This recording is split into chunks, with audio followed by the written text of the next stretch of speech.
I don't really want to feel. I don't want to be desperate with that, because there's a lot of there's a lot of fees in New York City, New York, when it comes to buying a property. There's this huge transfer tax. You know, all of this stuff that they're not thinking about. Right. Okay. I just wanted to make sure to call you and like fill you in, because I couldn't remember if I told you that or not. But yeah, I spoke to the sister here in Greenville too, and she kind of was like, yeah, they're kind of stuck. She said that Nikki is sending her vague questions about the house, and I don't really know what she's doing. That's the girl who's in the house. But I'll send you the text. I'll text you the address. So are they saying, hey, 680, we'll sell right now type of thing? Well, I asked her for a number. I was like, give me a number. So she didn't confirm it. Joseph told me that he said 650. Because I asked him, straight out, I was like, what number is going to make everybody happy? And he said, well, I thought I told you 650. No, you told me 680. We can't throw this number out there and they ponder on it. Say, listen, I can only get to if you all come together and already agree. I'm not going to send you a contract for that number. But I can get you that contract once everybody agrees and it's done, because there's so much money involved in selling a property in New York versus North Carolina. Like, there's this huge transfer tax that they got to pay. They know nothing about that. But say listen, we can also get it under contract and give you a little bit of time to get out. But the ticking time bomb is happening with the foreclosure. Like, it's coming. Like, let's not forget about the cloud over everything. Right, because y'all worried about a price, and at the end of the day, the house is going under for auction soon. For free, you're not going to get anything. So I'm going to bring the projector this evening, and then I'm gonna have to mount the projector in the ceiling. Like this. Okay. Cool. And I'm gonna run the cords that way with them, and then put the white strips over it.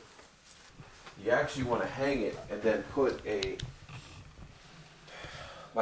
string on it, so in case some kid comes and knocks it off, it doesn't fall on them. You know what I'm saying? Because if you just hang it like a picture, right? Right. You go up there and hang it like a picture. Somebody knocks into it. Say a kid knocks it off. Right. Right. You want it to like fall off, but then just be secured by a little string to the screw. Beyonce was offered $6 million to perform for a corporate Uber event in Las Vegas. Wow. Instead of cold hard cash, Bay asked for the payments to be in equity. That $6 million now turned into $300 million. That's a lot of cash. Right.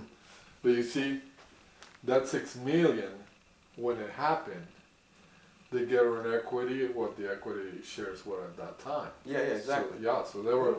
So that's why I was saying, she made a good decision, and for Uber, it was, they didn't care, because that's what I guess they were valued at that time. Says this isn't the first time Beyonce thought ahead. Bay only had made roughly $4 million from her Coachella performance, Netflix. But she also inked a $60 million Netflix deal, which included the homecoming documentary of that very performance. So she was like, I won't take my full fee, but I need rights to the video.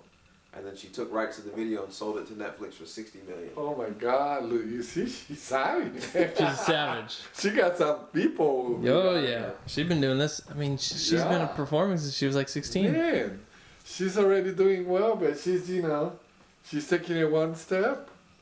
That's how you build an empire. Yeah. There is essentially $294 million in capital gains. Guess what she's going to do with that money? Nothing. She's going to leave it there, because the moment she takes it out, she's going to pay between 35 to 45% in taxes, unless she takes advantage of opportunity zones. Now, the opportunity zone says there's $6.4 trillion in capital gains in America that have not been cashed out yet. Oh my God. Trillion. Wow. So what the new tax plan is saying is, we've identified these opportunity zones, and if you invest your money in real estate in opportunity zones or business in opportunity zones and do the full 10 years, any money you make in those 10 years is tax-free, and the money and the capital gains you put in there initially will be taxed at a very low percent. Ooh. So no new taxes and low taxes on the new games. I mean, you're actually making a lot more money.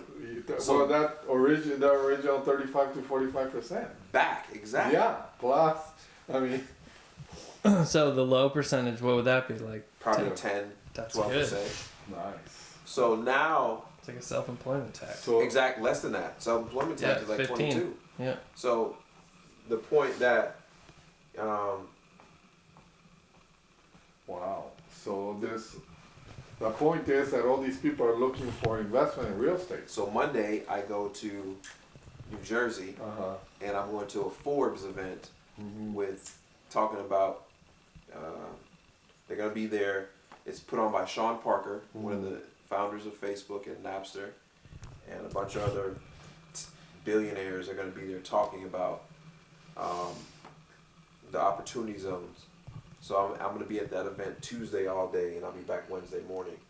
So Yo, bro, let me give you this gift for Fast Five. Oh, legit, bro. Yeah, that's a little gift for you, man. Let me open Dude, it. this is legit. Bringing gifts. Unboxing. Let's go. Now when I go up, let's see where we at.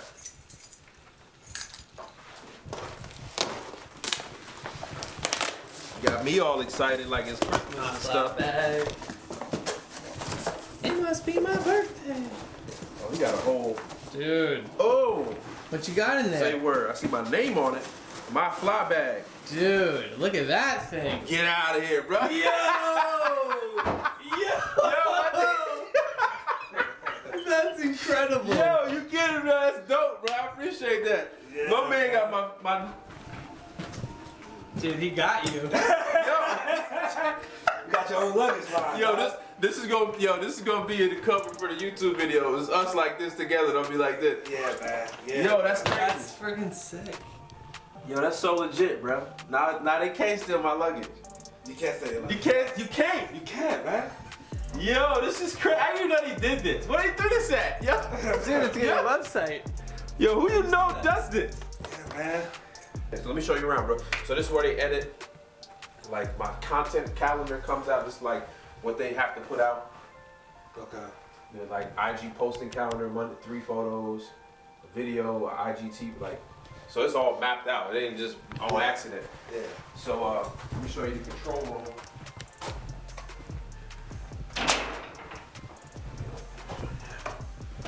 So this is where we control all the cameras. So everything comes back here. And this is where we have all the cameras. So they control everything back with these joysticks right here. So when we go live on the internet, when we record, nobody's in the room with us at all. It's all just back there in the back. Some crazy shit, like you know, we trying to be official. We know the value in it.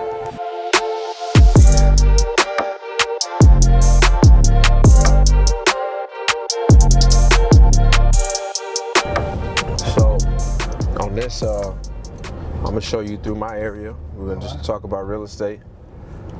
But where I want to take you to now is an area that is kind of doing some builds like you're doing in Charlotte. Okay. If I remember exactly how to get there, I think we're gonna be good.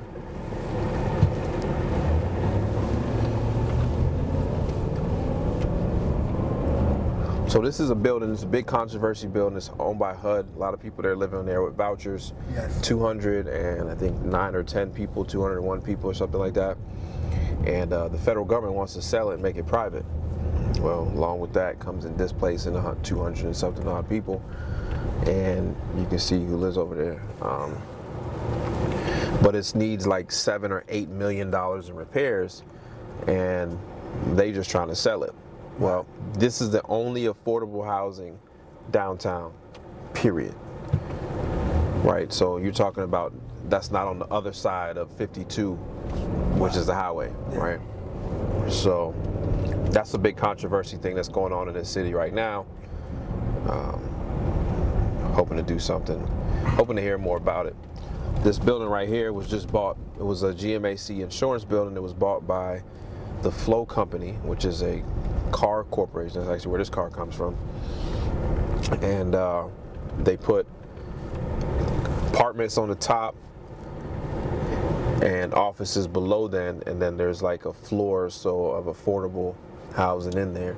So I'm pretty sure they took some money. So this area is growing up. You got New Hampton Inn coming in to your right over there. You know, Texas Peta's headquarters there, so they just built their little headquarters over there. Brand new hotel just opened up down the street on the same block. So we're growing.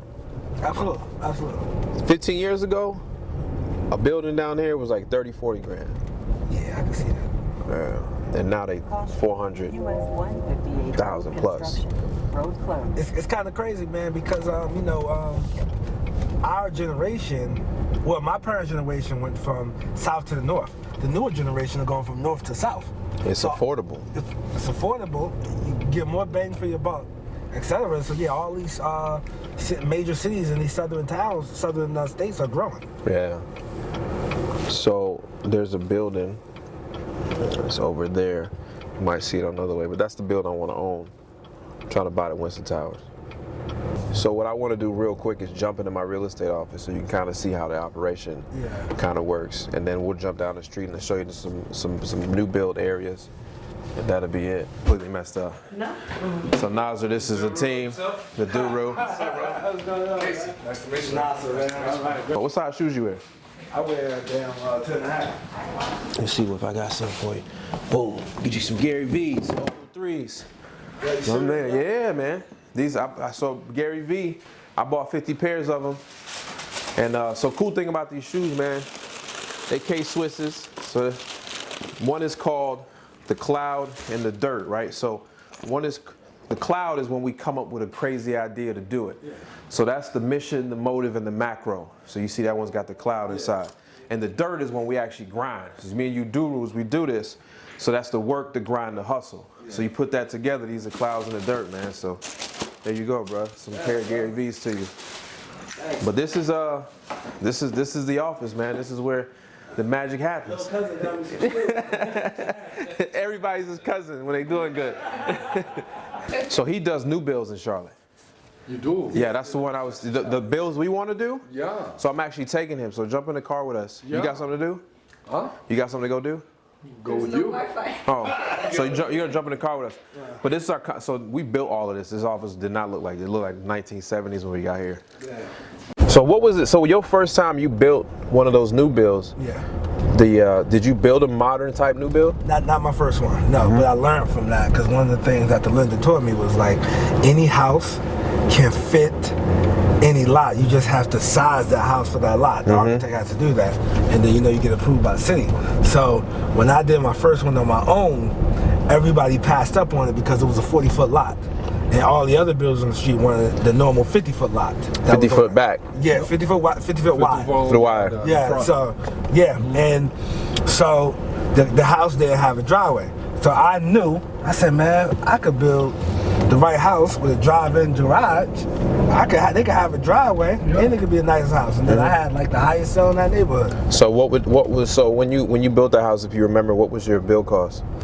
It was $100 a square, bro. It was 2,500 square feet to that was 2,500 square feet plus two-car garage. It was $100 a square. So that cost you what? $100,000. It cost me $250,000 to build the house. It was a square. Yeah. No, $100. It was 2,500 square feet. That was 2,500 square feet. Yeah. So it cost you $250. So what is it like when you're building, like money flow wise? Like, what do you need to start? First, you pull permits and all that stuff, and all that costs money. Well, the contractor does that.